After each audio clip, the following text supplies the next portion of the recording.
turn to Matthew's Gospel, chapter 24. మత్తయి సువార్త 24 దయచేసి గమనించండి. When the disciples asked Jesus, "What will be the sign of your coming?" యేసు ప్రభువారిని శిష్యులు అడిగారు, నీ రాకడకు సూచన ఏమిటి? There are many signs that he mentioned.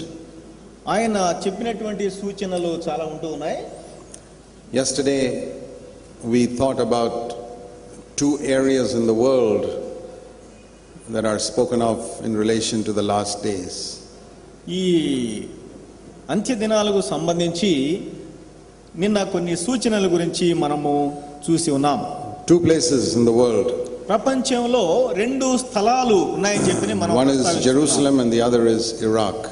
ఒకటి ఏమిటంటే యెరూషలేము నగరము, రెండవది ఇరాకు దేశం. Saw that in Zechariah 14. Zechariah 14వ అధ్యాయము, And we also saw it in Revelation chapter 9 and chapter 16. ప్రకటన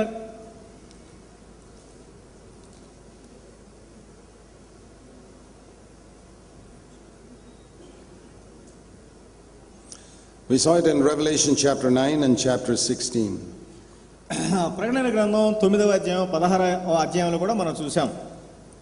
Here in Matthew 24, మత్తయి సువార్త 24లో when Jesus replied to their question, యేసు ప్రభువారు వారి ప్రశ్నకు సమాధానంగా చెప్తూ ఉన్నాడు. the first thing that he said was about deception. మొట్టమొదటిగా ప్రభు చెప్పింది ఏమిటంటే ఆ వంచన లేక మోసం. Verse 4, he said, "Make sure that no one deceives you." 4వ అధ్యాయంలో మనం గమనించినట్లయితే ఎవడును మిమ్మును మోసపరచకుండా చూచుకొనుడి. And verse 11 and verse 5, he said, "Many will come and mislead you." అనేకులు వచ్చి మిమ్ములను మోసం చేసెదరు. Again, he said in verse 11, 11వ వచనంలో మళ్ళీ చెబుతున్నాడు, "Many false prophets will arise and deceive many people."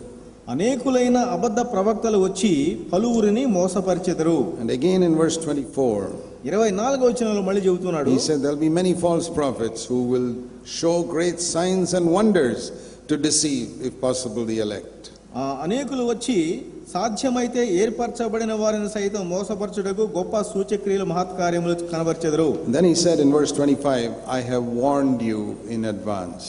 25వ వచనం ఆయన చెబుతున్నాడు, నేను ముందుగానే మీకు హెచ్చరిక చేస్తూ ఉన్నాను. There are many things Jesus spoke in relation to the last days in Matthew 24. మత్తయి సువార్త 24లో ఈ రెండవ రాకడకు సంబంధించి ప్రభు చాలా విషయాలు చెప్పి ఉంటున్నాడు. But out of all those things, అయితే ఇవన్నీ కూడా ఉన్నప్పటికీ there was only one thing that he kept on repeating again and again and again and again. ఒక విషయాన్ని మాత్రము మళ్ళీ ఆయన చెబుతూ వచ్చాడు. And that was deception. అది మోసపరచకుండా చూచుకొనుడి. Deception with false signs and wonders. ఎందుకంటే మోసము, ఈ మహత్కార్యములు సూచక్రియలు చేస్తారు, మోసం చేస్తారు.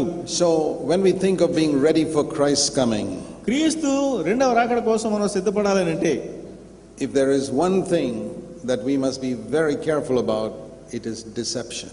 మనము ఏ విషయంలో జాగ్రత్తగా ఉండాలి ప్రాముఖ్యంగా అంటే మోసము. And particularly where somebody tries to deceive you with wonders that are trying to confirm his message. ఇక్కడ కొంతమంది మహత్కార్యాలు అద్భుత కార్యాలు చేసి తాను చెబుతున్నది సత్యము అని చెప్పని మనల్ని మోసం చేస్తాడు. Remember that supernatural things can be done with God's power or Satan's power. ఇక్కడ ఈ సూచక క్రియలు అనేటువంటివి దైవ శక్తితో చేయవచ్చు, అదే సమయంలో సాతాను శక్తి కూడా చేస్తారు. Let me show you another passage in 2 Timothy chapter 3. 2వ తిమోతి 3వ అధ్యాయంలో మరో వచన భాగాన్ని చూస్తూ Here ఉంటున్నాం. he speaks again about the last days. ఇక్కడ చివరి దినాల గురించి ఆయన మళ్ళీ ఇక్కడ మాట్లాడుతూ ఉన్నాడు. And it says in the last days it's going to be very difficult to be a Christian. క్రైస్తవుడిగా ఉండడం అంత్య దినాల్లో చాలా దుర్లభంగా ఉంటుంది. That's the meaning of 2 Timothy 3 verse 1. 2వ తిమోతి 3వ అధ్యాయం 1వ వచనంలో ఉన్న విషయం అదే. Because he's talking about how many believers will be. ఎందుకంటే చాలా మంది విశ్వాసులు ఏ విధంగా ఉంటారో ఆయన మాట్లాడుతూ ఉన్నాడు. when he says that men will be lovers of self and lovers of money, స్వార్థ ప్రియులను తర్వాత ధనాపేక్ష గలవారు అని అంటున్నాడు. he's not talking about the worldly people. ఆయన లోకంలో ఉన్న వారి గురించి మాట్లాడడం లేదు. He's talking in verse 5 about those who still hold to a form of godliness but don't have the power of God. 5వ వచనంలో ఆయన చెప్తున్నాడు, పైకి భక్తి గలవారి వలె ఉండి దాని శక్తిని ఆశ్రయించిన వారు. So these lovers of money and lovers of pleasure will be sitting in the church. ఈ ధనాపేక్ష పరులు, సుఖభోగాలు, ఆసక్తిగా కనబడిచేవారు ఉంటారు. There are 4 lovers mentioned in these first 4 verses. ఈ మొదటి 4 వచనాల్లో ప్రేమించేవారు 4 ఉన్నారు. See all 4 of them. ఈ 4 రకాల ప్రేమికులు. Number 1, మొట్టమొదటిది lovers of self, verse 2. స్వార్థ ప్రియులు. Number 2, రెండవది lovers of money. ధనాపేక్ష కలిగిన వారు. And number 3, మూడవది verse 4, 4వ వచనం, lovers of pleasure.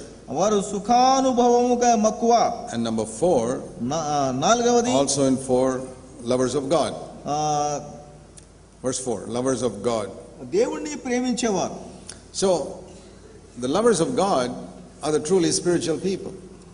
దేవుని ప్రేమించేటువంటి వాళ్ళు నిజముగా ఆత్మీయులే. What is the mark of religious people? అయితే ఇక్కడ మత భక్తి కలిగిన వారికి గుర్తేమిటి? Verse 5, they have a form of godliness. 5వ వచనంలో గమనిస్తే పైకి భక్తి గల వారి వలె ఉన్నారు. What is the form of godliness? పైకి భక్తి కలిగి ఉండడం అంటే They read the Bible, Bible చదువుతారు, they pray, ప్రార్థన చేస్తారు, they come to the meetings, సభకు వస్తారు, they pray very loud in the meetings. ఇలాంటి సభలో గట్టిగా ప్రార్థన చేస్తారు. Maybe they pray long in the meetings. తర్వాత ఈ సభలో సుదీర్ఘంగా ప్రార్థన చేస్తారు. I've usually found that the people who pray very long in public are the people who don't pray in private. ఈ బహిరంగంగా సుదీర్ఘంగా ప్రార్థన చేసేవాళ్ళు ఇంటిలో అతి తక్కువ ప్రార్థన చేస్తారండి. The people who pray long in private usually pray very briefly in public. మరి అంత ఏకాంతంలో ఎక్కువ ప్రార్థనలు గడిపేవాళ్ళు బహిరంగంగా తక్కువ చేస్తారు. I found that through many years. ఎన్నో సంవత్సరాలుగా నేను ఈ విషయాన్ని Form of గమనిస్తున్నాను. godliness. పైకి భక్తి కలిగి ఉండడం, They talk spiritual language, ఆత్మీయ భాష, but they are not faithful with money in their office and in their work.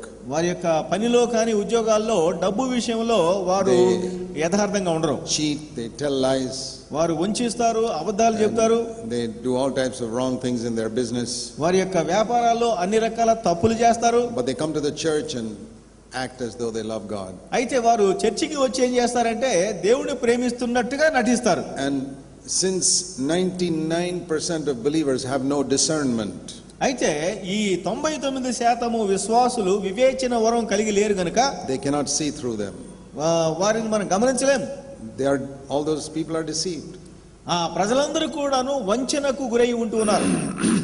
But I have found through many years ఎన్నో సంవత్సరాలుగా నేను గమనిస్తూ ఉన్నాను, that these people cannot deceive me, ఈ వీరు నన్ను మోసం చేయలేరు. because I have seen so many people like that. అటువంటి వారిని ఎంతో మంది నేను చూశాను. I can see through them straight away. వారి అంతరంగములో దృష్టి సారించి చూడగలను. When you live close to God, దేవునికి సన్నిహితంగా నువ్వు జీవిస్తూ ఉన్నప్పుడు He allows you to see through people.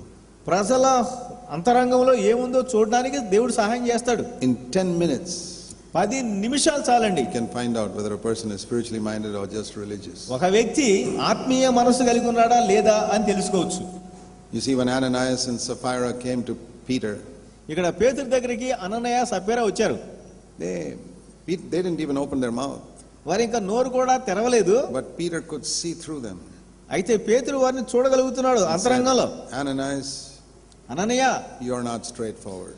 నీవు నీ యథార్థంగా మాట్లాడడం లేదయ్యా. You remember when Jesus saw Nathanael, నతానియేలును ప్రభువైన యేసు వారు చూసినప్పుడు he said, there's a person who's honest. ఇదిగో ఈయన కపటము లేని వాడండి. The closer you live to God, the more you're able to see through people who are deceivers. దేవునికి దగ్గరగా నువ్వు జీవిస్తూ ఉన్నప్పుడు మోసగాళ్లను ఇట్టే నువ్వు పసిగట్టగలవు. But if you don't live close to God, దేవునికి సన్నిహితంగా జీవించకపోతే, and you're just religious, నువ్వు కేవలం మతనిష్ట కలిగి ఉన్నావు, reading the Bible, going to meetings, singing and all this type of stuff, Bible చదువుతున్నావు, ప్రార్థన చేస్తున్నావు, పాడుతున్నావు, సభలకు వెళ్తున్నావు, a lot of people will deceive you. చాలా మంది నిన్ను మోసం చేస్తారు. When I see a lot of these American preachers on ఈ Christian television, అమెరికాలో ఉన్నటువంటి ప్రసంగులు చాలా మంది టీవీలో మాట్లాడుతూ ఉంటే, all over India now you have them. ఇప్పుడు వారందరినీ కూడా ఈ భారతదేశంలో చూడగలుగుతున్నాం. Christian television programs, ఈ యొక్క క్రైస్తవ టెలివిజన్ కార్యక్రమాల్లో, and 99% of them ask you for money. అయితే ఈ 99 మంది ప్రసంగికులు డబ్బును నోరు తెరిచి అడుగుతున్నారు బాటంగా. They say, we need money for God's work. అయ్యా దేవుని సేవ కోసం డబ్బులు కావాలండి. How is it you're deceived? మరి నువ్వు మోసపోతున్నావు లేదా? How is it you can't see this man is not a servant of God? ఇతడు దేవుని సేవకుడు కాడు అని నువ్వు ఎందుకు తెలుసుకోలేకపోతున్నావు? Millions of Christians in India are deceived. మన భారతదేశమైనటువంటి లక్షలాది క్రైస్తవులు మోసపోతున్నారండి. That one thing alone is enough to show that man is not a servant of God. వాడు దైవజనుడు కాడు అనడానికి అది ఒక్కటి చాలండి. నోరు తెరిచి డబ్బు అడుగుతున్నాడు. Why do I say that? ఎందుకు ఆ మాట నేను చెప్తున్నాను? Can you read anywhere in the Gospels Jesus saying, I have an important ministry, please give me money? ఈ సువార్తలో ప్రభువైన యేసు వారు ఎక్కడైనా సరే ఏ చోటైనా సరే అయ్యా నాకు సేవకు డబ్బు కావాలని అడిగాడండి? Can you find in any of Paul's 13 letters, I'm doing a great work, I'm traveling all over the world, please give me some money? పౌలు రాసినటువంటి 13 లేఖల్లో ఎక్కడైనా సరే నేను గొప్ప సేవ చేస్తున్నాను డబ్బు ఇవ్వండి అని అడిగాడా? Do you think Paul got free tickets when he traveled in the ships? ఆయన మరి ఇప్పుడు ఓడలో ప్రయాణం చేసేటప్పుడు ఉట్టిగా తీసుకెళ్తారండి? He had to pay for it. Ticket కొనాలండి. How did he get money? మరి డబ్బు ఎక్కడి నుంచి వస్తుంది? Sometimes some believers would give him. కొన్నిసార్లు కొంతమంది విశ్వాసులు ఇస్తారు. Not because he asked. అడిగినందుకు కాదు. They voluntarily gave. వారు స్వచ్ఛందంగా ఇస్తున్నారు. And many times he worked with his hands and earned money. అనేక సార్లు తన చేతులతో కష్టపడి పని చేసి డబ్బు సంపాదించాడు. So that is how those early apostles lived. ఆ విధముగా ఆది అపోస్తలులు జీవించి ఉంటూ ఉన్నారు. Today we have a bunch of deceivers. అయితే ఈ రోజున మోసం చేసే బృందాలు ఎక్కువైపోతున్నాయి. Who claim to be servants of God. దేవుని సేవకులమని పైకి చెప్పుకుంటూ. Now if you don't have discernment, ఆ విధమైన వివేచన లేకపోతే you will be thoroughly deceived in the last days. నీవు సంపూర్ణముగా మోసానికి గురైపోతావు. So I want to help you to get discernment. అందుచేత వివేచన వరాన్ని మీరు పెంపార చేసుకోండి. I told you got to live close to God in order to have discernment. కనుక వివేచన కలిగి ఉండడం కోసం దేవునితో సన్నిహితంగా జీవించు. But that takes many years. ఎన్నో సంవత్సరాలు నీకు కావాలి అది. So by the time you will be deceived. అప్పటికే నువ్వు మోసపోతున్నావు. And not only you will be deceived, you lose a lot of your money also to these false preachers. మోసపోవడం మాత్రమే కాకుండా ఈ అబద్ధపు ప్రసంగికులు అడిగితే డబ్బు దండికి ఇచ్చేస్తున్నావు, పోగొట్టుకుంటున్నావు. Before you take time to develop that discernment, అందుచేత ఆ వివేచనను మీరు పెంపార చేసుకోక ముందు I want to give you one simple test. ఒక చిన్న పరీక్ష నేను మీకు ఇస్తున్నాను. This is not a test I invented. నేను దీనిని కనుగొనినటువంటి పరీక్ష కాదు. It's a test which the apostles had. అపోస్తలులు కలిగి ఉన్నటువంటి పరీక్ష. One of the first written books of Christianity that is available. క్రైస్తవ గ్రంథాలుగా రాయబడినటువంటి వాటిలో ఒకటి. Today we have thousands of Christian books. ఈ రోజున కొన్ని వేల కొలది క్రైస్తవ గ్రంథాలు కనబడుతున్నాయి. One of the earliest Christian books after the Bible. Bible తరువాత ఆది దినాల్లో ఒక ముఖ్యమైనటువంటి గ్రంథం. There's a little booklet written in the 2nd century. 2వ శతాబ్దంలో రాయబడినటువంటి గ్రంథం, చిన్న పుస్తకం అది. It's called The Teaching of the 12 Apostles. ఇక్కడ శిష్యులు ప్రబోధాలు అనేటువంటి పుస్తకం. The Teaching of the 12 Apostles. ఈ 12 మంది శిష్యులు ప్రబోధాలు. It's not written by the apostles. అపోస్తలులు రాయలేదు. But other people who heard the apostles of Jesus and wrote down. ప్రభు యేసు అపోస్తలుల ప్రసంగాలు విని రాసినటువంటి వారు. And those apostles of Jesus knew there'll be a lot of deception in the world in those days. ఆ దినాల్లోనే ప్రపంచవ్యాప్తంగా భయంకరమైన వంచన ఉన్నదని ఎరిగి. Now this book is available. అయితే ఈ పుస్తకం ఇప్పుడు అందుబాటులో ఉంది. If you search on the internet, you can find it even there. Internet లో చూసినట్టయితే దొరుకుతుంది. I got it from the internet. నేను ఇంటర్నెట్ నుంచి తీసుకున్నాను. Many bookshops may not have it. చాలా పుస్తకాల షాపులో లేకపోవచ్చు. Some bookshops have it. అయితే కొన్ని పుస్తకాల షాపులో ఉన్నాయి. I got a copy of it, a printed copy many years ago. ఎన్నో సంవత్సరాల క్రితమే ముద్రితమైన పుస్తకం నా దగ్గర ఉంది. And it's a very small booklet. అది చాలా చిన్ని పుస్తకం అండి. And one of the instructions it gives there is how to discover a false prophet. ఒక అబద్ధ ప్రవక్తను గురించి తెలుసుకోవాలంటే ఎలాగు. And that was very important in those days. ఆ దినాల్లో అది చాలా ప్రాముఖ్యమైనటువంటి విషయం. Today if some false preacher comes, ఒకవేళ ఈ రోజున గనుక ఎవరైనా ఒక అబద్ధ ప్రవక్త వస్తే, you got a Bible. Bible చేతిలో ఉంది. You can say, show me where is that in the Bible. అదిగా నువ్వు చెప్తున్న మాట బైబిల్ ఎక్కడ ఉందండి అడగాలి. But do you know in the first many centuries nobody had a Bible? అయితే మరి ఆ దినాల్లో చాలా రోజుల వరకు బైబిల్ లేదు. There was no printed Bible till about 600 years ago. 1600 సంవత్సరాల క్రితం వరకు కూడాను ముద్రితమైనటువంటి బైబిల్ లేదు. It's only after 1400 AD that printed Bible started coming. 1480 సంవత్సరంలో మాత్రమే అది వచ్చింది. So in the early years nobody had a printed Bible. ఆ దినాల్లో ముద్రితమైన బైబిల్ లేదు. And what we call the New Testament was handwritten. Few copies of Paul's letters were available here and there. క్రొత్త నిబంధన అని అంటే పౌలు రాసినటువంటి పత్రికలు ఇక్కడక్కడ కొన్ని ఉండేవి.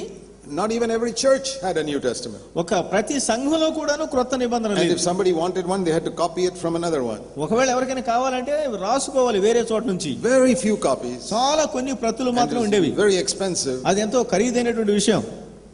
And so imagine if you had no Bible, కనుక నీ చేతిలో బైబిల్ లేదు, no New Testament, క్రొత్త నిబంధన లేదు, never read the New Testament, క్రొత్త నిబంధన చదవలేదు. don't you think you'll be deceived very easily? మరి సులభంగా మోసపోతామా లేదా? Even with the New Testament, people are deceived today. ఈనాడు కొత్త నిబంధన ఉన్నప్పుడు కూడా మోసపోతున్నారు. Can you imagine how difficult it was in those days? ఆ దినాల్లో ఎంత కష్టం ఒకసారి మీరు ఆలోచన చేయండి. But one thing the apostles taught them, ఒక అపోస్తలులు వారికి బోధించిన ఒక సత్యం ఏంటంటే, it's what John says in 1 John chapter 2. 1వ యోహాను 2వ అధ్యాయంలో 1 John chapter 2 he says. 1వ యోహాను 2వ He's అధ్యాయంలో talking about people who try to deceive them.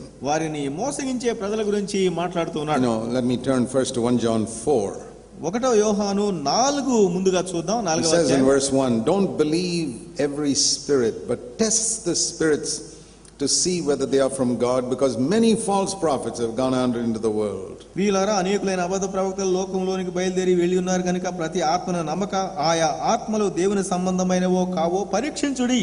He said, those days he was saying, even then, in the first century, there were so many false teachers in Christianity. మొదటి శతాబ్దంలోనే క్రైస్తవంలో అబద్ధ ప్రవక్తలు ఎందరో బయలుదేరారు. He says, so don't believe every preacher who comes. కనుక నీ దగ్గరికి వచ్చేటువంటి ప్రతి బోధకుడిని నీవు నమ్మవద్దు, test them. వారిని పరీక్షించండి. Now today we can say we test them by the word of God. ఈ రోజున మనం చెప్పవచ్చు దేవుని వాక్యంతో పరీక్షించవచ్చు. What about those days when nobody had a Bible? ఆ దినాల్లో బైబిల్ లేనటువంటి పరిస్థితుల్లో ఏమిటి? How could you test them? వారిని ఎలా పరీక్షించాలి? He told them. వారికి చెప్పాడు. 1 John chapter 2. 1వ యోహాను 2వ అధ్యాయంలో verse 27. 27వ వచనంలో he said, you have an anointing which you have received. నీవు స్వీకరించినటువంటి ఆత్మాభిషేకము ఉన్నది. You have the Holy Spirit. పరిశుద్ధాత్ముడు మీ లోపల ఉన్నాడు. You know, when you don't have a Bible, Bible లేనప్పుడు you are so dependent on the Holy Spirit. పరిశుద్ధాత్మ మీద సంపూర్ణంగా ఆధారపడ్డావు. You know today why many believers are not so eager for the power of the Holy Spirit? ఎందుకంటే ఈనాడు పరిశుద్ధాత్మ అంటే ఎక్కువ అపేక్ష లేకుండా ఎందుకున్నారు? Because they say we got the Bible. ఎందుకంటే బైబిల్ ఉందిగా సరిపోతుంది అనుకుంటున్నారు. The Bible without the Holy Spirit, you will still be deceived. ఒకవేళ మరి నీవు చేతిలో బైబిల్ ఉన్నప్పటికీ నీ పరిశుద్ధాత్మ అంతరంగంలో లేకపోతే మోసపోతావు. Because all these false teachers are taking the Bible. ఎందుకంటే ఈ అబద్ధ ప్రవక్తలందరూ కూడా బైబిల్నే వాడుతున్నారు. Every false teacher in Christianity teaches from the Bible. క్రైస్తవ మతంలోని ప్రతి అబద్ధ ప్రవక్త కూడా దేవుని వాక్యాన్ని వాడుతున్నాడు. More than 1000 denominations in Christianity, all of them use the Bible. క్రైస్తవంలో ఉన్నటువంటి 1000 సంఘ శాఖలు ఉన్నప్పటికీ వాళ్ళందరూ కూడా బైబిల్నే వాడుతున్నారు. How to know which is the right one? కనుక ఏది సరైనదని మనం తెలుసుకోవాలి. You need the anointing of the Holy Spirit. పరిశుద్ధాత్మ అభిషేకం మనకు కావాలి. Holy Spirit will give you light. పరిశుద్ధాత్ముడు మీకు వెలుగునిస్తాడు. Without the Holy Spirit, పరిశుద్ధాత్మ లేకుండా you can be deceived. నీవు మోసపోవచ్చు. He says you have an anointing. ఎందుకంటే నీకు అభిషేకం ఉన్నది. And the last part of verse 27, 27లో చివరి భాగం ఏంటంటే, it says this anointing will teach you all things. ఈ అభిషేకము మీకు సమస్తమును బోధిస్తుంది. And it is not a lie. అది సజీవము. It's true, it's not a lie. అది మరి సత్యమే. And if you remain in that anointing, you will not be deceived. ఆ అభిషేకములో నీవు నిలిచి ఉన్నట్లయితే నువ్వు మోసానికి గురికావు. That's what John said. ఇక్కడ యోహాను చెప్తున్న మాట ఇది. My dear children, కనుక ప్రియమైనటువంటి పిల్లలారా, you don't have the Bible, Bible లేదు మీ దగ్గర, but you got the Holy Spirit. పరిశుద్ధాత్మ మీ దగ్గర ఉన్నాడు. Remain filled with the Holy Spirit. పరిశుద్ధాత్మతో నింపబడి ఉండండి. That Spirit will tell you. ఆ ఆత్మ మీతో చెప్తాడు. When somebody gets up to preach, ఒకవేళ ఎవరైనా లేచి నిలబడి బోధిస్తా ఉంటే, maybe he comes to your little church, ఇదిగో మీ చిన్న సంఘానికి వచ్చాడు, and some man comes, ఒక ఆయన వస్తాడు, says I am a prophet of Jesus Christ, నేను యేసు ప్రభు ప్రవక్తనండి అని చెప్పుకుంటాడు. I am an apostle of Jesus Christ, నేను యేసు అపోస్తలుడను. or he may say Paul sent me, లేకుంటే మరి పౌలు పంపించాడు, or John sent me, లేకుంటే యోహాను పంపించాడు, or Peter sent me. పేతురు పంపించాడు. How to find out? మరి ఎలా తెలుసుకోవాలి? Now we have a telephone, we can call up Peter and say, did you send him or not? ఇప్పుడైతే టెలిఫోన్ ఉంది కూడా, పేతురు గారు మీరు పంపించారా లేదని మనం అడగొచ్చు. He'll say no, I never sent him. నేను పంపించలేదు బాబు. But there's no phone there. మరి ఆ రోజుల్లో ఫోన్ కూడా లేదు, No email, nothing. ఈమెయిల్ కూడా లేదు, Even post office was not there. Post office కూడా లేదు ఆ దినాల్లో. How to find out? మరి ఎలా తెలుసుకోవాలి? And if you send a letter, it takes 6 months to reach the other place. ఒకవేళ గనక మనం లేఖ రాయాలంటే 6 నెలలు పడుతుంది, And 6 months to come back. మళ్ళీ తిరిగి రావాలంటే 6 నెలలు. By the time this fellow has taken all your money and gone. ఈలోగా ఈడు నీ డబ్బంతా దొబ్బేసి పారిపోతాడు. So they had to find out, this man who is coming, how do I know? Maybe John really sent him. How to find out? ఒకవేళ యోహాను నిజంగానే పంపించడమో ఎలా తెలుసుకోవాలండి? So it was very difficult in those days. ఆ దినాల్లో చాలా కష్టతరం. So they had to be dependent on the Holy Spirit. పరిశుద్ధాత్మ మీద వారు ఆధారపడాలి. So when the man got up to speak, అందుచేత ఈ మనుషుడు లేచి నిలబడ్డప్పుడు the believers who were filled with the Holy Spirit పరిశుద్ధాత్మతో నింపబడిన వారు feel little uneasy in their spirit. కొంచెం ఆయాసంగా ఉంటుందని లోపల. I don't know what's wrong, but he seems to speak the right doctrine. అతను మంచి సిద్ధాంతం మాట్లాడుతున్నట్టే కనిపిస్తున్నాడు కానీ But I feel little uneasy about his spirit. ఏదో కొంచెం ఆయాసంగా అనిపిస్తూ ఉందండి లోపల. His words are right, మాటలు బాగానే but కనబడుతున్నాయి, his spirit is wrong. I feel uneasy. ఆత్మ సరైన ఆత్మ అతను కలిగి So లేడు, such people would నాకు say- ఏదో కొంచెం అసౌకర్యంగా ఉంది. So such people would say, I will not accept this man. వీడిని నేను అంగీకరించను. You know, if today's believers were like that, they would not be deceived. ఈనాడు విశ్వాసులు ఆ విధంగా ఉన్నట్లయితే వారు వంచనకు గురిగారు. First of all, most of today's born again believers are not filled with the Holy Spirit. ఈనాడు తిరిగి జన్మించిన క్రైస్తవులు కూడా చాలా మంది ఆత్మతో నింపబడడం లేదు. And some people in the Pentecostal church who say they are filled with the Holy Spirit, they just make a lot of noise. They are also not filled with the Holy అయితే Spirit. Pentecost వాళ్ళు ఏమంటారంటే మేము ఆత్మతో నింపబడ్డాం అంటున్నారు కానీ అనవసరంగా పెద్ద పెద్ద శబ్ద గడబడ చేస్తున్నారు, ఆత్మతో నింపబడలేదు. How do you know whether you are filled with the Holy Spirit? కనుక పరిశుద్ధాత్మతో నింపబడ్డట్టు మనకి ఎలా తెలుస్తుంది? In the Pentecostal church, they say you speak in other tongues. Pentecost వాళ్ళు ఏమంటారంటే వేరే భాషలో మాట్లాడాలి. Yeah, I believe that is a gift of the Holy Spirit. అది పరిశుద్ధాత్మ వరం అని నేను నమ్ముతున్నాను. I myself have that gift. నాకు కూడాను ఆ వరం ఉంది. But more important than that, దానికంటే ముఖ్యమైన విషయం ఏంటంటే, by the way, I never use it in public. అయితే నేను దాన్ని బహిరంగంగా వాడుకోను, Only in private between me and God.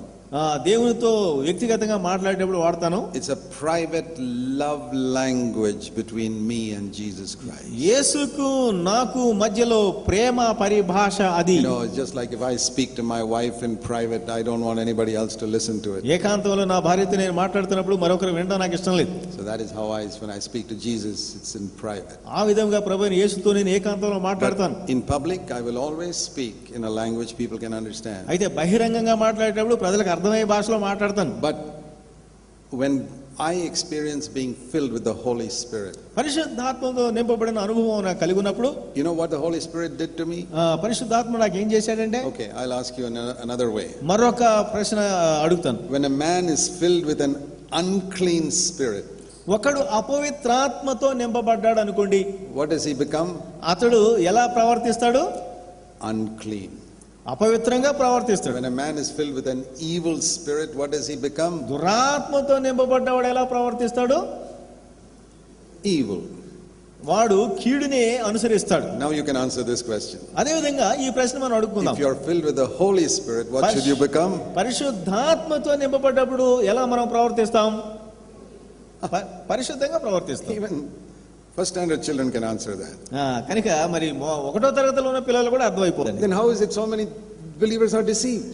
మరి ఈనాడు విశ్వాసులు చాలా మంది ఎందుకు మోసపోతున్నారు? That is the work of the devil. అది ఆ సైతాను కార్యం అది. We know that if you are filled with the evil spirit, you become evil, but you become filled with the Holy Spirit, you are not holy. How is that? కనుక వారేమో దురాత్మతో నింపబడి దుష్టచేతలు చేస్తా ఉంటే పరిశుద్ధాత్మతో నింపబడ్డవాడు కూడా దుష్క్రియలే చేస్తున్నాడు. ఎలా సాధ్యమది? Are we saying the evil spirit is more powerful than the Holy Spirit? పరిశుద్ధాత్మ కంటే దురాత్మకు ఎక్కువ శక్తి ఉందంటారా? The evil spirit can make you evil, but the Holy Spirit cannot make you holy. ఈ దురాత్మ ఏమో నిన్ను కీడుకు ప్రేరేపిస్తా ఉంటే పరిశుద్ధాత్ముడు నిన్ను పరిశుద్ధతకు ప్రేరేపించలేడా? It's a deception. అదేనండి మోసం అంటే. Do you know the Bible says the Holy Spirit has come to make us receive God's nature? యేసు దేవుని స్వభావమును మన లోపల పాదుకొలపడానికి పరిశుద్ధాత్మ వచ్చాడు. That's what God has, the Holy Spirit's given me. పరిశుద్ధాత్ముడు అందుకోసమే నాకు ఇవ్వబడ్డాడు. I'm not boasting. నేను అతిశయించడం But I లేదు. want to glorify God with my testimony. నా సాక్ష్యంతో నేను దేవుని మహిమపరచగోరుతున్నాను. It is impossible for me to hate anybody. ఎవరినైనా సరే ద్వేషించడం నాకు అసాధ్యము. Once upon a time, it was very easy to hate people. అయితే ప్రజలను ద్వేషించడం చాలా సులభం. Because I had Adam's nature. ఎందుకంటే ఆదాము స్వభావం నా లోపల ఉన్నది. Even after I was born again, I could hate people. తిరిగి జన్మ ఉన్నప్పటికీ కూడాను నేను ప్రజలను ద్వేషించేవాడిని. When God filled me with the Holy Spirit, పరిశుద్ధాత్మతో ఆ దేవుడు నన్ను నింపినప్పుడు, as I yielded my life to the Holy Spirit, పరిశుద్ధాత్మకు నా జీవితాన్ని సమర్పణ చేసినప్పుడు, it is impossible to hate people now. ప్రజలను ద్వేషించడం అసాధ్యము. Because that is not God's nature. ఎందుచేతనంటే అది దేవుని స్వభావం కాదు. I disagree with people. ప్రజలంటే అంగీకారం లేకపోవచ్చు. They say somebody is wrong in their teaching. వారు చెప్పే ప్రబోధాల్లో అది తప్పుందని చెప్తాను. But to hate them, impossible. వారిని అసహించుకోవడం లేక ద్వేషించడం అసాధ్యం. No, the Holy Spirit little by little gives us God's nature. పరిశుద్ధాత్ముడు దేవుని స్వభావాన్ని కొంచెం ఇస్తా ఉంటాడు. As we get more and more God's nature, దేవుని స్వభావంలో మనం సంతరించుకుంటూ ఉన్నప్పుడు we can sense where something is wrong. ఎక్కడ తప్పు దొర్లిపోతుందో మనకు అర్థమైపోతుంది. You know, there's a very lovely verse in Isaiah chapter 11. యెషయా గ్రంథం 11వ అధ్యాయంలో ఒక చక్కని మాట ఉన్నది. It's about discernment that will protect us in the last days. అంత్య దినములలో మనలను భద్రపరచగలిగినటువంటి వివేచన. I want to tell you about this. దీని గురించి మీకు చెప్పాలనేటువంటి ఆశ నాకు ఉన్నది. Isaiah 11. యెషయా గ్రంథం 11వ అధ్యాయము. It says about, this is a prophecy about Jesus. ప్రభువైన యేసుకు సంబంధించిన ప్రవచనం. When it says here in verse 1 about the stem of Jesse, that's referring to Jesse was David's father. ఇక్కడ జెస్సీ అంటే దావీదు తండ్రి గురించినటువంటి విషయం ఇక్కడ. So he's talking about something will come from the seed of David. దావీదు సంతానం నుంచి ఒక ఆయన వస్తాడు. And that's referring to Jesus. సంతానం ఎవరు అంటే ప్రభువైన యేసు. A branch, verse 1, from his roots will bear fruit. 1వ వచనంలో గమనించినట్లయితే ఒక వేరు అనేటువంటిది వేరులో నుంచి ఒక చిగురు పుట్టును. And the Spirit of the Lord will rest upon him. దేవుని ఆత్మ అతని మీద నిలిచి ఉంటుంది. Verse 2, that is referring to Jesus. యేసుకు సంబంధించిన ప్రవచనం. And one of the things the Holy Spirit will give him, పరిశుద్ధాత్ముడు ఆయనకి ఇచ్చే ఒక సుగుణం ఏమిటంటే wisdom and understanding. ఆయనకు జ్ఞానమును బుద్ధిని అనుగ్రహిస్తాడు. And the last part, it says here, చివరిలో మనం చూస్తున్నాం in verse 3, 3వ వచనంలో, it will make him very delight in the fear of the Lord. దేవుని భక్తిలో ఎంతో ఆనందం ఉంటుంది. And then it speaks about discernment. ఆ తర్వాత ఈ యొక్క వివేచనను గురించి ఉంది. He will not judge, verse 3, by what he sees, what his eyes see, or make a decision by what his ears hear. ఆయన కంటి చూపును బట్టి తీర్పు తీర్చడు, విను దానిని బట్టి విమర్శ చేయడు. With us human beings, అయితే మానవ మాత్రమైన మనం, you think about it yourself. నీ గురించి ఆలోచించేయి. Every decision you take in your life నీ జీవితంలో నువ్వు చేసే ప్రతి తీర్మానము is dependent on what your eyes have seen and what your ears have heard. నీ కంటితో ఏం చూసావో, చెవితో ఏం విన్నావో దానిని బట్టి. From childhood we have been getting information into our mind mainly through our eyes and ears. బాల్యం నుండే మనం పొందే జ్ఞానం అంతా కూడాను కంటి ద్వారాను చూసేదాన్ని బట్టి, వినేదానిని బట్టి. You see and see and see so many things, you learn things. ఎన్నో విషయాలు చూసి నేర్చుకుంటూ ఉంటాం. You read and read and read and read so many things, you get so much information. ఎంతెంతో చదువుతూ ఉంటాం, అందుని బట్టి సమాచారం వస్తుంది. With the years you hear and hear and hear and hear and hear, you get information in your mind. అదే విధముగా చెవితో విని సమాచారం పొందుతాం. And that's how we get human discernment. ఆ విధమైనటువంటి మానవ వివేచన మనలో ఉంటుంది. For example, ఉదాహరణకు, if your mother is on the other side of this wall, మీ తల్లిగారు ఈ యొక్క గోడకు అవతల ఉన్నారు, and there are 50 other women there, అక్కడ ఇంకా 50 మంది స్త్రీలు ఉన్నారు, they're all talking. వారందరూ మాట్లాడుతున్నారు. Even though they're all talking, you can pick up your mother's voice easily. వారందరూ మాట్లాడుతున్నప్పటికీ మీ అమ్మగారి స్వరాన్ని గుర్తుపట్టగలుగుతావు. How is that? ఎలా సాధ్యం అది? How is it I cannot pick up your mother's voice from those other voices? తల్లిగారి స్వరాన్ని నేనెందుకు గుర్తుపట్టలేకపోతున్నాను, నువ్వెందుకు గుర్తుపడుతున్నావు? I can pick up my wife's voice, but I can't pick up your mother's voice. నీ తల్లి స్వరం నాకు తెలియదు కానీ నా భార్య స్వరం మాత్రం నేను గుర్తుపట్టగలుగుతాను అంతమందిలో. Because I've heard my wife's voice so often. ఎందుచేతనంటే నా భార్య స్వరాన్ని నేను వింటూ and you've heard your mother's voice so often. అదే విధంగా మీ తల్లిగారి స్వరాన్ని కూడాను in your mind తరచూ వింటూ వచ్చావు కాబట్టి నీ మనసులో, and in your mind you have a little information how my mother's voice sounds. నా తల్లి స్వరము ఎలా ధ్వనిస్తుంది అనే దానికి సంబంధించి కొంత సమాచారం నీ మనసులో ఉంది. we can say you can discern your mother's voice above all the other voices. అందుచేత మిగతా స్వరాలన్నింటికంటే కూడాను మీ అమ్మగారి స్వరాన్ని So, నువ్వు if some other తెలుసుకోగలుగుతావు. woman speaks, ఒకవేళ వేరే స్త్రీ మాట్లాడుతుంది, you say, that's not my mother. నా తల్లి స్వరం కాదు. Then I bring another woman. ఇంకో స్వరం, No, that's not my అది mother. కూడా నా తల్లిది కాదు. Another one, మరొకరు, that's not my mother. నా తల్లి స్వరం కాదు. Then your mother speaks, you say, yeah, that's it. అదిగో మా అమ్మ మాట్లాడుతుంది. You see how you get discernment. ఎలా నీకు ఆ వివేచన వస్తుంది? That is how we must also develop discernment of the voice of God. అదే విధంగా దేవుని స్వరాన్ని కూడా నువ్వు గుర్తుపట్టడంలో ఆ వివేచన మనం కలిగి If ఉండాలి. you keep on listening to the voice of God, దేవుని స్వరాన్ని వినడంలో అలవాటు చేసుకుంటూ ఉంటే, in the Bible first of all, ముందుగా దేవుని వాక్యాన్ని then చదవాలి. you will be able to detect other voices.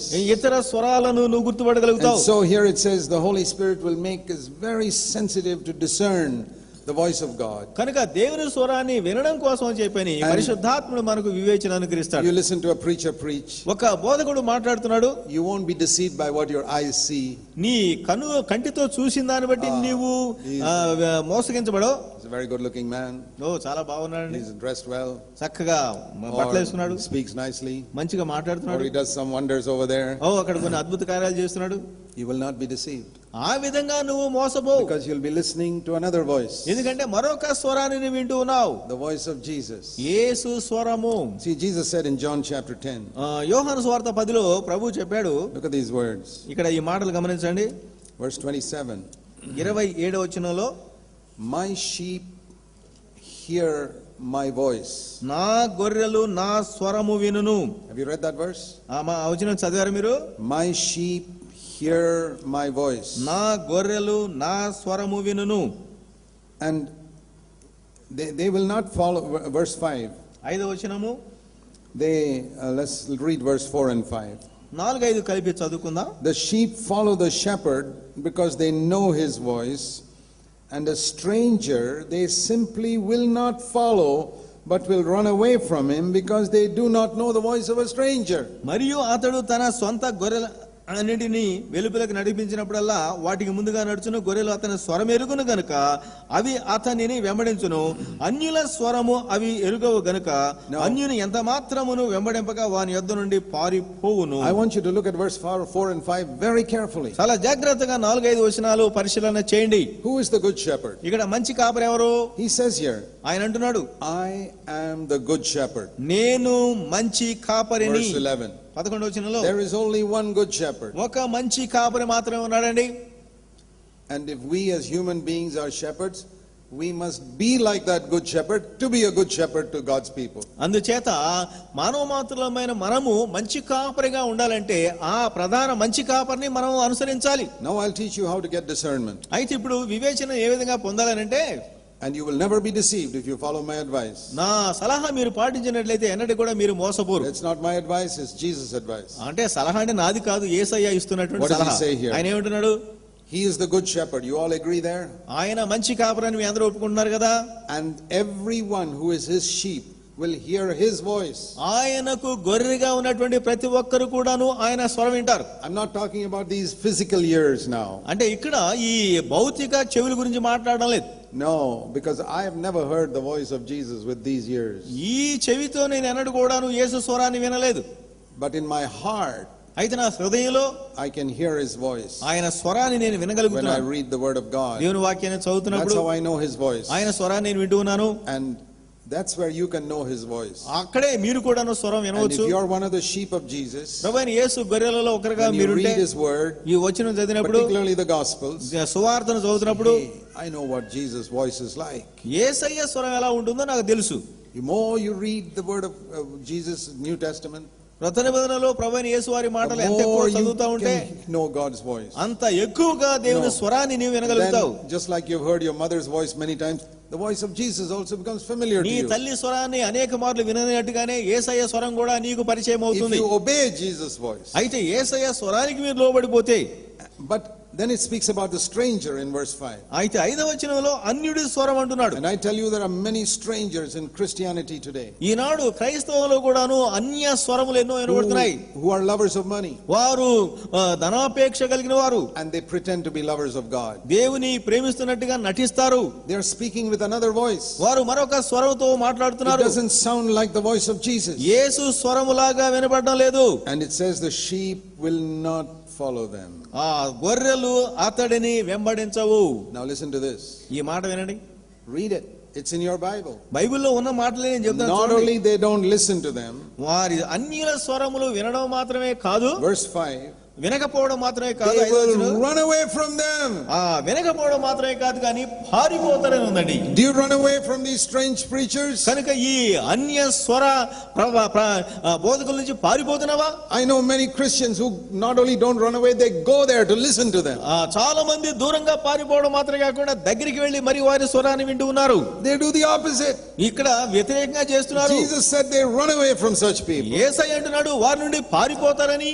No, they don't run away. అయితే ఇప్పుడు పారిపోవడం లేదు. They go and sit in their meetings. వారు వెళ్లి వారి సభలో కూర్చుంటారు. They listen to their CDs. వారి సీడీలు They turn on their television program. వారి యొక్క టెలివిజన్ కార్యక్రమాలు and they sit and listen to them. వారి మాటలు ఆలకిస్తూ ఉన్నారు. And they wonder, అనుకుంటారు, why am I still defeated with my anger? ఎందుకు నాకు ఈ కోపం పోలేదు, ఓటమి? Why am I still defeated with sexual lust? లేకుంటే ఇదిగో ఈ లైంగిక ఆశలు ఎందుకు కలుగుతున్నాయి? Why is it internet pornography is still a strong temptation for me? ఇదిగో ఆ ఇంటర్నెట్ లో వస్తున్నటువంటి అశ్లీల దృశ్యాలు చూడాలని ఎందుకు అనిపిస్తుంది? Why is it my children are not wholehearted in following the Lord? నా పిల్లలు సంపూర్ణ హృదయంతో దేవుణ్ణి ఎందుకు వెంబడించడం లేదు? Why is it I'm having so many problems in my home? నా గృహంలో ఎన్నెన్నో సమస్యలు ఎందుకు వస్తున్నాయి? Why is it I'm having so many difficulties ఎన్నెన్నో కష్టాలు ఎందుకు ఎదుర్కొంటున్నాను which I cannot solve? నేను పరిష్కరించుకోలేకపోతున్నాను. It looks as if God is also not helping me. దేవుడు కూడా నాకు సహాయం చేయట్లేదేమో. I'll give you the answer. నేను మీకు జవాబు ఇస్తున్నాను. You are listening to false prophets. నీవు అబద్ధ ప్రవక్తల స్వరాలు వింటూ ఉన్నారు. You run to listen to them on television and here there everywhere. Television లోనైనా లేకుంటే సభల్లోనైనా వారి స్వరాలు వినడానికి పరిగెడుతున్నారు. You are not able to distinguish the voice of Jesus from the voice of strangers. యేసయ్య స్వరానికి అన్యుల స్వరానికి మధ్య ఉన్న విభేదాన్ని తెలుసుకోలేకపోతున్నావు. And that proves you are not one of the sheep of Jesus. కనుక నీవు యేసు గొర్రెలలో ఒకరిగా లేవనేది నిశ్చయం. My sheep will run away from these strangers. నా గొర్రెలు వీరి నుండి పారిపోతారు. Because they know this is not the voice of my shepherd. ఎందుకంటే నా కాపరి స్వరము ఇది కాదు. Okay, how do we distinguish the voice of a shepherd? మరి ఇప్పుడు కాపరి యొక్క స్వరాన్ని ఎలా మనము ప్రస్ఫుటంగా తెలుసుకోవాలి? There is only one book in the world, the Bible, that will help you to know the voice of the shepherd.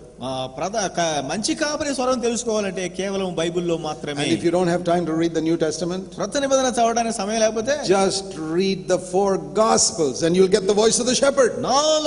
4 సువార్తలు మీరు చదవండి, ఆ యొక్క కాపరి స్వరం నువ్వు తెలుసుకుంటావు. Okay, now I will tell you about that little book. ఆ చిన్న పుస్తకాన్ని గురించి మళ్ళీ చెప్తున్నాను. The first Christian book which is available in the world today. ఈ రోజున కూడాను ప్రపంచవ్యాప్తంగా అందుబాటులో ఉందండి ఆ చిన్న పుస్తకం. The first Christian book ever published. మొట్టమొదటి క్రైస్తవ పుస్తకం ప్రచురితమైంది after the book of Revelation. ఈ ప్రకటన గ్రంథం తర్వాత, after the Bible. బైబిల్ తర్వాత. The name of that book is The Teaching of the 12 Apostles. 12 మంది శిష్యుల బోధనలు. There are many good things written there. అందులో చాలా మంచి రాయబడ్డాయి. But one of the things the apostles said was this. అయితే ఆ అపోస్తలులలో ఒకరు చెప్పిన ఒక మంచి సంగతి ఏంటంటే, if any preacher comes to you ఏ ప్రసంగికుడు మీ దగ్గరికి వస్తే బోధకుడు and asks you for your money, డబ్బు కోసము అడిగితే mark him as a false prophet. అతడు అబద్ధ ప్రవక్త అని చెప్పి గుర్తుపెట్టుకో. It's a very simple test. చాలా సామాన్యమైనటువంటి సులభమైన పరీక్ష. It's a simple test for simple believers who got converted yesterday. నిన్న యేసుని నమ్మినటువంటి విశ్వాసికి కూడా చాలా సామాన్యమైన పరీక్ష. who don't have a Bible in their hands like in the first century. ఆ దినాల్లో ఇంకా బైబిల్ కూడా కొనుక్కోలేదు వాళ్ళు. When this fellow says I am an apostle of Jesus Christ, how to know? నేను అపోస్తలుడైన యేసుకు అపోస్తలుడని అంటే ఎలా తెలుసుకోవాలి? Does he ask me for money? డబ్బు అడుగుతున్నాడా? Sorry, you're not a disciple of Jesus. నువ్వు యేసుకు శిష్యుడు కాదు నాయనా. You follow that rule, you will never be deceived. ఆ నిబంధనను నువ్వు వెంబడించు, ఎన్నటికి కూడాను నీకు మోసం జరగదు. I have sought to be a servant of Jesus Christ for 42 years. 42 సంవత్సరాలుగా నేను ప్రభువైన దేవునికి సేవకుడిగా ఉన్నాను. I have followed godly men like Brother Buck Singh, who also served the Lord for many, many years. ఎన్నో సంవత్సరాలు దేవుని సేవ చేసినటువంటి భక్సింగ్ గారు లాంటి వారి అడుగుజాడల్లో కూడా నేను నడిచాను. I never asked anybody for money. నేను ఎవరిని కూడాను డబ్బు అడగలేదు, నా కోసం ఎన్నడూ అడగలేదు. Not for myself, నా కోసం గాని, not for my ministry. నా సేవ కోసం గాని. Never sent a prayer letter asking for money for myself or any of our churches. నా కోసం గాని, నా సంఘాల పరిచర్య కోసం గాని ఏ లేఖ రాసి కూడా నేను అడగలేదు. I work with 70-80 elders in many churches. ఎన్నో సంఘాల్లో 70-80 పెద్దలతో నేను పనిచేస్తున్నాను. Taught them the same thing. Don't ever ask anybody for money. నేను వారికి కూడా నేను బోధించింది ఏమిటంటే మీరు డబ్బు అడగవద్దు. We have a meeting like this. ఇటువంటి ఒక సభ మేము కలిగి ఉన్నాం. This costs a lot of money. ఎంతో డబ్బు కావాలి. We don't ask people for money. ప్రజలను డబ్బులు అడగం. Because we don't believe that's God's way. అది దేవుని మార్గం కాదు. Then you say, have you got some millionaires here in your church? మరి మీ సంఘాల్లో కోటీశ్వరులు ఉండొచ్చు. No. We don't have. లేదండి, కోటీశ్వరులు లేరు. But we have people who love Jesus. యేసును ప్రేమించేవారు దండిగా ఉన్నారు. We have widows who will put 2 paisa in. విధవరాండ్రు 2 కాసులే వేస్తారు. Whom Jesus loves. యేసయ్య వారిని కూడా అమితంగా And ప్రేమించాడు. then there are some others from other churches also who have contributed something. ఆ విధంగా మరి ఆ సేవకు సమర్పించినటువంటి వాళ్ళు ఇతర సంఘాల వాళ్ళు కూడా We ఉన్నారు. never asked anybody. మేము ఎవరిని అడగలేదండి. God is faithful. దేవుడు నమ్మకస్తుడు. I'll tell you something. నేను ఒక మాట చెప్తాను. We have had meetings like this in many parts of India for 33 years. గత 33 సంవత్సరాలుగా దేశవ్యాప్తంగా భారతదేశంలో ఇటువంటి సభలు ఎన్నో మేము కలిగి ఉన్నాం. We have never lacked for money. ఎన్నడూ కూడాను డబ్బు కొరత మాకు But we రాలేదు. never ask anybody. ఎవరిని కూడా మేము అడగలేదు. Because we have a heavenly Father. పరలోక తండ్రి మాకు ఉన్నాడు. Now I'll give you 2 reasons. 2 కారణాలు. How do we recognize the voice of Jesus? యేసు స్వరమును ఎలా మనము You read the కనిపెట్టాలి? 4 Gospels. 4 సువార్తలు చదవండి. He never asked for money. ఆయన ఎక్కడ కూడా డబ్బు కోసం అడగలేదు. So if somebody asks for money, we say, that's not the voice of Jesus. Definitely not. వాడైనా వచ్చి డబ్బు అడుగుతున్నాడంటే ఇది యేసు స్వరం కాదు. How do I know? నాకు ఎలా తెలుసు? Because I read in the 4 Gospels, he never asked for money. 4 సువార్తలో ప్రభువైన యేసు వారు ఎక్కడ ఒక చోట కూడా అడగలేదు. Great crowds followed him, but he never asked for money. జన సమూహములో ఆయనను వెంబడించెను. You know, when a preacher nowadays sees a big crowd, ఎందుకంటే ఈ రోజున ఒక బోధకుడు పెద్ద సభలో a voice within him says, take a collection now quickly. ఇంతమంది వచ్చారు, డబ్బు బాగా వస్తుంది, కానుకలు పట్టేయ్. Before you pray for their healing, take the collection. కనుక వారికి స్వస్థత ప్రార్థనలు చేయగా మునుపు కానుకలు పట్టేసి. After you pray for the healing, when 99% are not healed, you won't get so much money. స్వస్థత ప్రార్థనల తర్వాత బాగ్గానుడు ఎవడో ₹1 కూడా వేయడు. But if you want to take a collection, take the collection before you pray for the healing. అదే చేత కానుకలు తీసుకోవాలంటే స్వస్థత ప్రార్థనకు ముందు చేయి. This is just human psychology. ఇది కేవలము మానవ సంబంధమైనటువంటి తెలివితేటలు. Because you know that 99% of people are not healed. ఎందుకంటే వచ్చిన వాళ్ళలో 99% స్వస్థత రాదు. They're all clever businessmen. They are not preachers. వారందరూ కూడాను కేవలం వ్యాపార దృష్టితో ఉన్న వాళ్ళే కానీ బోధకులు కాదు. They are not servants of Christ. వారు దేవుని సేవకులు కాదండి. They are servants of money. వారు కేవలము డబ్బుకు సేవకులు. Deceiving simple people. సామాన్యమైన ప్రజలను మోసగించే వాళ్ళు. The other day I met a brother who was converted from non-Christian background. క్రైస్తవేతర కుటుంబం నుంచి మారుమనసు పొందిన ఒక వ్యక్తిని నేను కలుసుకున్నాను. I met him for the first time in a meeting. ఇటువంటి ఒక సభలో మొదటిసారి కలిశాను. He told me, he said, Brother Zach, I was converted 4 years ago. I was a non-Christian, but I'm the only one converted in my family. అయ్యా, క్రైస్తవేతర కుటుంబం నుంచి నా కుటుంబంలో నేను ఒక్కడే 4 సంవత్సరాల కిందట యేసుని నమ్మాను. And I didn't know anything about Christianity. క్రీస్తుని గురించి ఎక్కువగా తెలియకపోవచ్చు. And I went to some small church. ఒక చిన్న సంఘానికి వెళ్ళాను. I had a very good job. I was earning a good salary. I'm not married. నాకు ఇంకా వివాహం కాలేదు కానీ మంచిగా దండిగా డబ్బు సంపాదించే ఉద్యోగం చేస్తున్నాను. There was some pastor there. అక్కడ ఒక పాస్టర్ ఉన్నాడు. He kept on saying, if you give money to God, God will bless you. దేవునికి నువ్వు డబ్బు ఇచ్చినట్టయితే దేవుడు నిన్ను దీవిస్తాడు అని చెప్తున్నాడు. You have to give money. డబ్బు ఇచ్చినట్టయితే దేవుడు దీవిస్తాడు. And I believed him because I am from non-Christian background. I haven't read the Bible. ఎందుకంటే బైబిల్లో నాకు ఎక్కువ సత్యాలు తెలియదు కాబట్టి క్రైస్తవేతర కుటుంబం నుంచి నమ్మాను కాబట్టి. Brother Zach, you will not believe how much money I gave that pastor. నేను ఆ పాస్టర్ గారికి ఎంత డబ్బు ఇచ్చానో నేను చెప్తే నువ్వు నమ్మవు. జాక్ గారు, నేను చెప్తే మీరు నమ్మరు. 10 lakhs just to this one man from ఈ one person. ఒక్క పాస్టర్ కి 10 లక్షలు ఇచ్చానండి. And he said he is collecting from the other people also. ఆ విధంగా ఇతరుల దగ్గర కూడా ఆయన వసూలు చేస్తున్నాడు. I said, then how did you stop giving finally? మరి చివరకు ఎలా మానేసేవి ఇవ్వడం? He says, by God's grace, I got some of your tapes and I started listening to them. అయ్యా మరి మీ టేపుల్లో ఉన్నటువంటి వీడియో సందేశాలు నేను విని ఇవ్వడం మానేశానండి. Not only my life was saved, my money also was saved after. అయ్యా నా జీవితం మాత్రమే కాదు, నా డబ్బు కూడాను భద్రంగా ఉందండి. You know why so many pastors are angry with me? చాలా మంది పాస్టర్లు నేనంటేనే కోపడిపోతూ ఉంటారు. You know the reason now. ఇప్పుడు అర్థమైంది కదండి మీకు. They don't get so much money after people listen to me. నా ప్రసంగాలు వినిన వాళ్ళు డబ్బు ఇవ్వడం మానేస్తారు కాబట్టి వాళ్ళ కోపం. I remember many years ago I was preaching in Tamil Nadu. తమిళనాడులో ఒక చోట నేను బోధ చేస్తున్నాను. One Pentecostal pastor came to me. పాస్టర్లు చాలా మంది వచ్చారు నా దగ్గరికి. I said, Brother Jack, I appreciate so much your preaching on holiness. అయ్యా పరిశుద్ధత మీద చాలా చక్కగా ప్రసంగాలు చేస్తున్నారు, చాలా సంతోషం, చాలా మంచిదేనండి. But why you tell people not to give money? డబ్బులు ఇవ్వద్దు ఎందుకు చెబుతున్నారు బాబు? As it is they give so little. ఎందుకంటే వారు చాలా తక్కువ ఇస్తున్నారు. After listening to you they'll give nothing. వారు ఇచ్చేదే తక్కువ, మీ ప్రసంగాలు వినిన తర్వాత అసలు బొత్తిగా ఇవ్వడం లేదండి. I said, I have preached the same message in my church in Bangalore for 30 years. అయ్యా 30 సంవత్సరాలుగా ఇదే ప్రసంగాన్ని నా చర్చిలో బెంగళూరులో మాట్లాడుతున్నాను. Never taken a collection. ఎప్పుడు కూడా కానుకలు పట్టలేదు. And how did the money come into our offering box? అయితే మరి మా కానుకల పెట్టెలోకి డబ్బు ఎలా వస్తుంది? Because of one verse. ఒక్క వచనము. God says, దేవుడు అంటున్నాడు, those who honor me I will honor. నన్ను గణపరిచేవారిని నేను గణపరుస్తాను. And another verse, మరో మాట, seek the kingdom of God first and all these other things will be added. ఆయన రాజ్యమును మొదట వెతుకుడి, అప్పుడు అవన్నీ మీకు అనుగ్రహించబడును. How did Jesus get money? యేసయ్యకు డబ్బులు ఎలా వచ్చాయి? Didn't he need money to feed 13 people? అక్కడ మరి 13 మందిని పోషించాలంటే how did he get money when he didn't ask anybody for it? ఎవరిని అడగకుండా డబ్బు ఎలా వచ్చేసింది? How did they eat every day for 3.5 years? 3.5 సంవత్సరాలుగా ఎలా వారు భోజనం చేశారు? Peter had stopped fishing. He had to send money back for his family. ఇక్కడ పేతురేమో అక్కడ చేపలు పట్టడం మానేశాడు, మళ్ళీ కుటుంబాన్ని పోషించుకోవాలి. See Luke chapter 8. లూకా సువార్త 8వ అధ్యాయము. We read in verse 2 and 3. 2-3 వచనాల్లో మనం చదువుతున్నాము. 3వ వచనం ముఖ్యంగా. Here it says that Herod's steward Chuza's wife Joanna and Susanna and many others were contributing to the support of Jesus and the apostles from their private means. ఇక్కడ హేరోదు యొక్క గృహ నిర్వాహకుడగు కూజా, భార్యయగు హోసన్నయు, సూసన్నయు ఆయనతో కూడా ఉండిరి.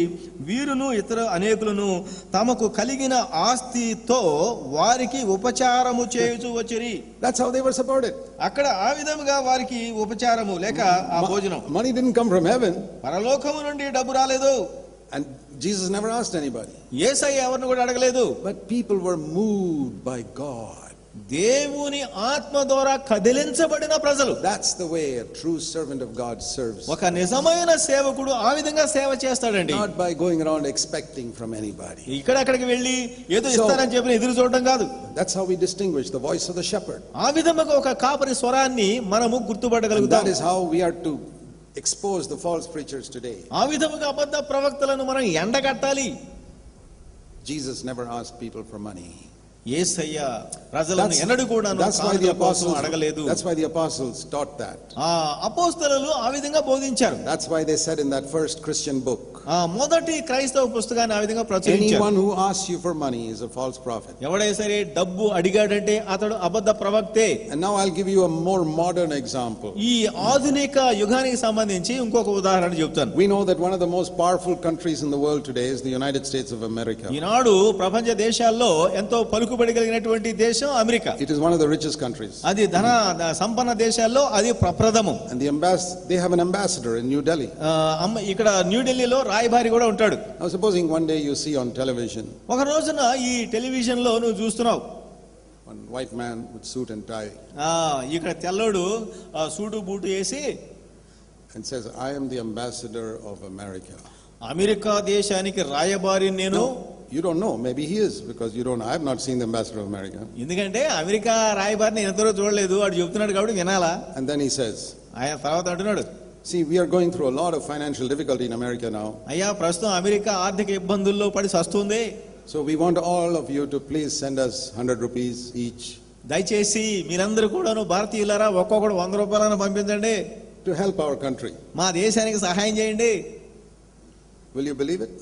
ఆ మాట మీరు నమ్ముతారండి అతను చెప్తే టీవీలో? You'll say, you're a crook. అరే You're not వీడు the పచ్చి ambassador- you're not the మోసగాళ్ళ ambassador of ఉన్నాడు రా America. బాబు, పచ్చి అబద్ధాలు చెబుతున్నాడు రా, నువ్వు ఈ రాయబారి కాదు, ఈడు అమెరికా రాయబారి కాదు. If some white man comes to your door one day with a suit and tie and says, I am the ambassador of ఒకడు America, మరి టై కట్టి కోట్ వేసుకొని మీ ఇంటికి వచ్చాడు, నేను రాయబారిని, and he says, America is going through a difficult time, can you please make any contribution? అయ్యా మరి America చాలా కష్టాల్లో ఉంది కనుక ఏదైనా సరే నీకు తోచిన కానుక ఏదో ఇవ్వండి. You tell him straight, you're not the ambassador. అరే Because నువ్వెట్ట రాయబారి అవుతావా, నాకు అర్థం కాదు. I cannot imagine the ambassador of America going around begging. America రాయబారి ఏంది, భిక్షాటన చేయడం ఏంటయ్యా బాబు, నేను నమ్మను. You'll say even the ambassador of some poor country in Africa will be ashamed to beg. Africa దేశంలో ఒక పేద దేశానికి రాయబారి కూడా ఈ పని చేయడు. But then another day, మరొక రోజున you see another fellow in a suit and a tie. మరొకడు టై కట్టుకొని వస్తాడు ముందుకి. He says, I am an ambassador of Jesus Christ యేసు క్రీస్తు రాయబారినండి, and the kingdom of God. దేవుని రాజ్యము. We are going through financial difficulty. మాకు కూడా ఆర్థిక ఇబ్బందులు చాలా ఉన్నాయండి. The kingdom of God, God is struggling for money now. దేవుని రాజ్యంలో దేవుడు ఎన్నో కష్టాలు పడుతున్నాడు డబ్బు లేక. Please give us some money. దయచేసి కొంచెం డబ్బులు ఇవ్వండి. And I will give you this token I'll give this as a gift for you. ఇదిగో ఈ చిన్న వస్తువు ఒకటి నేను నీకు బహుమానంగా ఇస్తాను. You say, yes, this is the man of God. ఓ దైవజనుడండి నిజంగానే You ఈయన. take out your checkbook. వెంటనే చెక్ బుక్ తీసి రాసేస్తా ఉన్నావు. Why do you do that? ఎందుకు చేస్తున్నావు నీవు? How is it the so-called ambassador of America cannot fool you? ఇక్కడ America రాయబారిని గుర్తుపడగలుగుతున్నావు. But the ambassador who says he's ambassador of Christ can fool you. అయితే క్రీస్తు రాయబారిని అని చెప్పి నేను మోసం చేస్తున్నాడు. Because in your mind, ఎందుకంటే నీ మనసులో America is the more powerful country, America ఎంత సంపన్న దేశం, very rich country. చాలా సంపన్న Then there are దేశం. other countries like that, China, Russia. China Russia కంటే కూడాను సంపన్న Then there దేశం. are- like that, there are about 215 countries. ఆ విధంగా 215 దేశాలు ఉన్నాయి. In the bottom, there are some poor African countries. ఈ అడుగున మాత్రం పేద ఆఫ్రికా దేశాలు ఉన్నాయి. And then the poorest of the lot is the kingdom of God. చిట్ట చివర ఉన్నటువంటి దేశం ఎవరిదంటే దేవుని దేశం. What an insult ఎంత అవమానము. that you put Almighty God down at the bottom of చూసారా, everybody. సర్వశక్తిమంతుడైన దేవుణ్ణేమో అట్టడుగున పెట్టేశావు. I'll tell you, మాట చెప్తాను, I am an ambassador of Jesus Christ. నేను యేసుక్రీస్తు రాయబారిని. And Jesus Christ is not struggling for money. I'll tell you that. యేసయ్యకు ఆర్థిక పోరాటాలు ఇబ్బందులు లేవు. He created the silver and gold in the whole world. సర్వ ప్రపంచంలో ఉన్నటువంటి బంగారం వెండిని ఆయనే సృజించాడు. The cattle on 1,000 hills belongs to him. 1000 పర్వతాల మీద మేసే పశువులన్నీ ఆయనే సృజించాడు. If he is hungry, he will not tell you, it says in the Psalms. అయితే నేను ఆకలి కొనినప్పుడు నేను చెప్పను అని చెప్పిన ఉన్నది. He owns the universe. ఆయన సర్వ సృష్టిని ఆయన కలిగి ఉన్నాడు. In the whole universe, this earth is like a speck of ఈ dust. ఇంత విశ్వం మొత్తంలో కూడాను భూమి అనేది ఒక చిన్న మచ్చ లాంటిది. I am a servant of this Father. ఈ తండ్రికి నేను సేవకుణ్ణి. On this speck of dust called earth, ఈ యొక్క చిన్న దుమ్ము కణము లాంటి భూమి మీద there are still smaller specks ఇంకా called చిన్న you చిన్న and me. ఇంకా చిన్న చిన్న దుమ్ము కణాలు నీవు నేను ఉన్నాం. Are you going to help this Almighty God? ఈ సర్వశక్తిమంతుడైన దేవునికి నువ్వు సహాయం చేస్తావా? Don't be deceived by all these false preachers. అందుచేత అబద్ధ ప్రవక్తల బోధలు మీరు వినవద్దు. Let me tell you, God doesn't want your money, He wants your body. దేవునికి నీ డబ్బు కాదండి, నీ శరీరం కావాలి. He wants your heart. నీ హృదయం కావాలి. He wants your life. నీ జీవితం కావాలి. He wants you to live in purity. నీవు పవిత్రంగా జీవించాలని దేవుడు The కోరుతున్నాడు. kingdom of God is not hard up for money. అందుచేత దేవుని రాజ్యంలో ఆర్థిక సంక్షోభం It's లేదు. these deceiving preachers. ఈ యొక్క మోసం చేసేటువంటి In బోధకులు the last days, there'll be a lot of deceivers. అంచె దినములలో అనేక మంది బయలుదేరతారు మోసం How shall చేయడానికి. we detect అయితే who is వారిని ఎలా మనము the తెలుసుకోవాలి? voice of the shepherd? ఈ కాపరి స్వరాన్ని Read what Jesus said in the 4 Gospels. 4 సువార్తలో ప్రభు చెప్పిన మాటలు చదవండి. He did not even preach healing. ఆయన స్వస్థతను కూడాను బోధించలేదు. You know the difference between Jesus preaching healing those days and people preaching healing today. ఆనాడు యేసయ్య బోధించినటువంటి No. స్వస్థత బోధ, ఈనాటి స్వస్థత బోధ.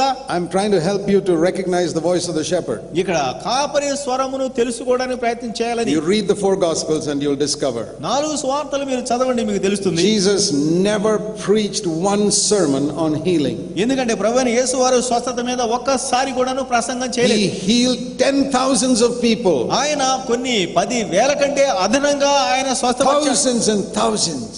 కొన్ని వేల మందికి స్వస్థత ఇచ్చాడు. Every type of sickness.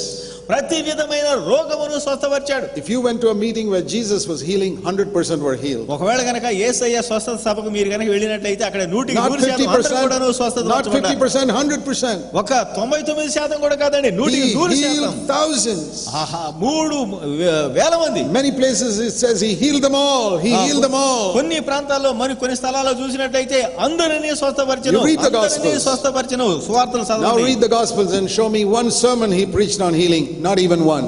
అయితే ఈ సువార్తలో ప్రభువైన యేసు వారు ఒక్కసారి కూడాను స్వస్థత మీద ప్రసంగం చేయలేదు. Today it is upside down.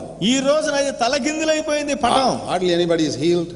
ఎవరైనా సరే స్వస్థత ఎక్కువ రావడం లేదు. But thousands of sermons, healing, books on healing and all that type of stuff. తర్వాత వేల కొలది ప్రసంగాలు, పుస్తకాలు స్వస్థత మీద. Is this the voice of the shepherd? ఇది కాపరి స్వరమా చెప్పండి? This is the voice of deceivers who are only interested in getting your money. కేవలం మీ డబ్బు సంపాదన కోసము బయలుదేరినటువంటి వంచకులు. Recognize the voice of the shepherd in these days. ఈ దినాల్లో కాపరి స్వరాన్ని మీరు వినండి. Because if you follow these false shepherds, you will not be ready for the coming of Christ. ఈ యొక్క అసత్య కాపరుల స్వరాలు మీరు విన్నారంటే మీరు సత్య స్వరాన్ని తెలుసుకోలేరు. Easiest way to detect a false preacher today is by his attitude to money. ఈ అబద్ధ ప్రవక్త అనే వాడిని త్వరగా మనం తెలుసుకోవాలంటే డబ్బు విషయంలో తను కనబరుస్తున్న వైఖరి. And one more thing I will say. ఇంకొక మాట నేను చెప్తాను. Jesus was the humblest man that ever walked on this earth. ఈ భూమి మీద నడిచిన వారిలో దీనాతి దీనుడు యేసయ్య. And you will recognize the voice of the shepherd by humility. ఆ స్వరములో దీనత్వము ఉట్టిపడుతూ ఉంటుంది. A man of God will be a humble man. దైవ జనుడంటే ఎంతో నమ్రత కలిగిన వాడు. He will never make you feel small and that he is so big. నేను చాలా పెద్దోడిని, నువ్వు చాలా చిన్నవాడివి అనేటువంటి తరతమ భేదం చూపెట్టాడు. If you were living in Nazareth in the first century, మొదటి శతాబ్దంలో నజరేతులో కనుక నువ్వు జీవించి ఉన్నట్లయితే, before Jesus was 30 years old, యేసయ్య 30 సంవత్సరాలు కాక మునుపు, and you don't know who this Jesus is. ఈ యేసు అంటే ఎవరో నీకు తెలియదు. Somebody told you there is a nice carpenter there. ఒక మంచి వడ్లవాడు ఉన్నాడండి, కంసలాయన, son of Joseph, his name is Jesus. ఆయన పేరు యేసు, ఈ యొక్క యోసేపు కుమారుడు. Okay, you go and meet him. వెళ్ళి కలుస్తావు. You spend half an hour with him. అరగంట సేపు నువ్వు మాట్లాడావు. You know what your impression will be? నీకు వచ్చేటువంటి ఆ మనసు అభిప్రాయము, not what a holy man. ఎంత పరిశుద్ధుడండి, but what a humble man. ఎంత వినమ్రుడండి. That is the mark of a man of God. దేవుని భక్తుడికి లేక దైవజనుడికి అది ఒక Mudra. He will not frighten you with his holiness. తన పరిశుద్ధతతో మిమ్మలను భయపెట్టడు. He will show that he is on the same level as you. నీతో పాటు ఒకే స్థానంలో ఉన్నట్టుగా చూపెడతాడు. Even though he may be living so close to God, దేవునితో అతడు సన్నిహితంగా జీవిస్తున్నప్పటికీ, and you are so far away in sin, నీవు పాపానికి ఎంతో దగ్గరగా ఉన్నప్పటికీ, that's the voice of the shepherd. అదే అండి కాపరి స్వరం అంటే. Women who had fallen into adultery, స్త్రీలు ఎంతో మంది వ్యభిచారంలో పడ్డారు. Jesus did not make them feel small. అరే వీళ్ళు పనికిమాలినోళ్ళు అనేటువంటి భావన రానియలే యేసయ్య. He came to their level to lift them up. వారిని ఉద్ధరించడం కోసం వారి స్థాయికి వెళ్ళాడు. We must recognize today who are the true servants of Christ. నిజమైన దైవ సేవకులు ఎవరు అని గుర్తించాలి మనం ఈ దినాన. Why do I say that? ఎందుకు ఈ మాట నేను చెబుతున్నాను? Because Jesus warned us. ఎందుకంటే యేసయ్య మనలను హెచ్చరించాడు. Be careful. ఆయన జాగ్రత్తగా ఉండండి. Because many people will come and cheat you in the last days. అంత్య దినములలో చాలా మంది వచ్చి మిమ్మల్ని మోసగిస్తారు. They look like sheep. వాళ్ళు గొర్రెల్లా కనబడుతున్నారు. But they are wolves inside. వారు అంతరంగములో తోడేళ్లుగా ఉన్నారు. Trying to take something from you. మీ దగ్గర నుంచి ఏదో తీసుకోవాలని ప్రయత్నం చేస్తున్నారు. What shall I say at the end of this? ఈ అంత ప్రసంగాంతంలో, he who has ears to hear, let him hear. వినుటకు చెవులు గలవాడు వినుగాక. Let's pray. ప్రార్థన చేద్దాం. Heavenly Father, పరలోక తండ్రి, thank you for your word. నీ వాక్యాన్ని బట్టి నీకు వచ్చే వందనములు. Thank you for the word that became flesh in Jesus Christ. యేసు క్రీస్తులో శరీరముగా మారిన వాక్యాన్ని బట్టి నీకు వందనములు. Where we have a clear example so that we can never be deceived. ఏ విషయంలో కూడాను మోసపోకుండా ఉండునట్లు. Thank you for your example. నీ ఉదాహరణను బట్టి నీకు వందనములు. In Jesus' name. యేసు నామములో ప్రార్థిస్తున్నాం.